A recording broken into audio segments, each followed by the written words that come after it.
আদরের সোহাগে বড় হওয়া সেই ছোট্ট মেয়েটির আবারও জন্মদিন।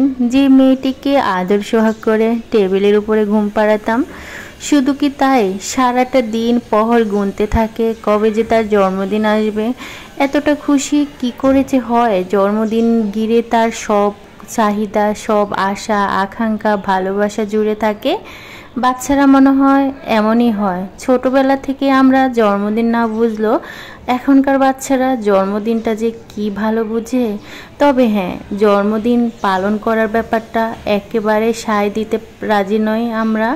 তারপরও তাদেরকে খুশি করার জন্য একটু কেক, একটু নতুন জামা পরিয়ে বাহিরে ঘুরতে নিয়ে যাওয়া তো আর মন্দ নয়। বাচ্চাদের তো খুশি রাখতেই হবে। ছোটবেলায় এই আনন্দটাই সারাটা জীবন বয়ে বেড়াক। সবার কাছে দোয়া চাচ্ছি আমার ছোট্ট আপরামনির জন্য। একটা সময় এই আপরামনিকে আমরা কেন টেবিলের উপরে ঘুম পাড়াতাম, সেটা কি অতি আদরের জন্য নাকি আরেকটু সেভ রাখার জন্য? হ্যাঁ, এই যে দেখতে পাচ্ছেন ছোট ছোট দুইটা ভাই বোন, ওদের বয়সের গ্যাপ তেমন বেশি নয়। আল্লাহর রহমতে আমার কোল জুড়ে যখন একজনের পর আল্লাহ আরেকজনকে দিয়েছে, ঠিক তখন আরেকজন যখন একটু ধরতে শিখে গিয়েছে, মাথা ধরে, চুল নাড়ে, হাত টান দেয়, তখন একটু সেপের জন্যই আমার ছোট্ট আপরামনিকে টেবিলের উপরে ঘুম পাড়াতাম। কতটা আদরের আমার এই ছোট্ট আপরামনি। পরিবারের সকল ছোট সদস্যই মনে হয় অনেক বেশি আদরের কলিজার টুকরা হয়। আসলে সব সন্তানই মা বাবার কাছে সমান, তারপরও ছোটরাই মনে হয় একটু পাকনা হয়, একটু মিষ্টি মিষ্টি কথা বলতে শিখে। সব কিছু মনে হয় ছোটদেরকেই ঘিরে হয়। বড়রা একটু অন্যরকমই হয়, তবে অনেক বেশি নানা নানি দাদা দাদি সবার আদর পায়। তবে ছোটদের কথার ধরন, দুষ্টুমি একটু ভিন্নতর হয়। জানি না আপনাদের কাছে কেমন মনে হচ্ছে।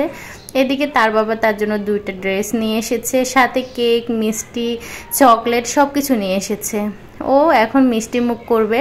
ওর কাছে মিষ্টি অনেক বেশি পছন্দের, আর নতুন ড্রেস পাইলে তো আর কোনো কথাই নেই। সে প্রতিদিনেই নতুন নতুন ড্রেস পরতে চায়, কিন্তু সামর্থ্য বলেও একটা কথা আছে, আর প্রতিদিন এত নতুন ড্রেস কোথায় বা পাওয়া যায়।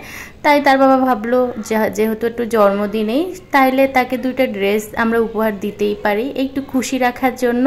এমনিতেও ছোট্ট মেয়েটার জন্য ড্রেসের খুবই দরকার ছিল, তাই এক উছুলায় তার বাবা ড্রেসও নিয়ে এসেছে দুইটা। তার অনেক বেশি পছন্দ হয়েছে, লাল কালারটা সবচেয়ে বেশি পছন্দ হয়েছিল, সেটা নিয়েই সে ঘুরতে গিয়েছে, কেক কেটেছে, আরও কত কি করেছে। আপনাদের বাসাও এত ছোট্ট কিউট বাচ্চাগুলো এমন করে, তাই না?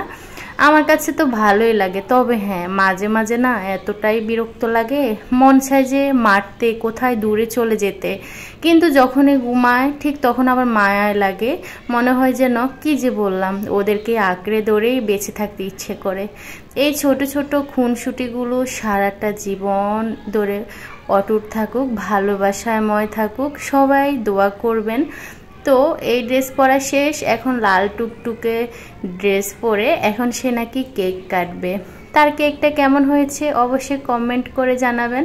সে তো মহা খুশি কখন কেক কাটবে। তার ছোট ভাই, তার ছোট বোন সবাই আছে। ছোট বলার একটাই কারণ, তারা সবাই ছোট ছোট। তো ওদেরকে সবাইকে একসাথে দেখতে পেয়ে আপনাদের কেমন লেগেছে জানি না। আমার এখন পরিবারটা আলহামদুলিল্লাহ মাশাআল্লাহ পরিপূর্ণতা লাগছে। কেন বলছি জানেন, সারাদিন এত ঝগড়াঝাটি করে না, একটা সেকেন্ডও তাদের মিল থাকে না। এখন কেকের সামনে থাকাতে তাদের যে মিলটা রয়েছে। তো ওকে একটু উইশ করে দেয় সবাই। হ্যাপি বার্থডে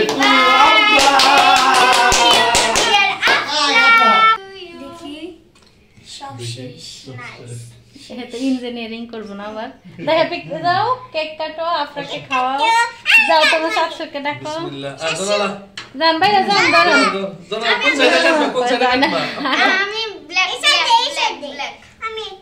আই তুমি ধরবা না। হ্যাপি বার্থডে কান্দুরি। বিসমিল্লাহ। আপনি খাওয়াই দাও তোমার বাবারে। আমি তোকে খাওয়া দিব। ও এরা খাড়া খাড়া আবার এটা আওয়াজ করে থাক খাও। আমি ফাজিল করব তোমার সাথে। ফাজিল করবে আমি জানি। রাতে রোজা নাই রোজা। আপনারা দেখো দাও না। এই গালে দিও না। গালে দিও না। না গালে মুখ লাগাই দেন। দাও ওরে না এখান থেকে নিয়ে খাওয়াই দাও চাচুরে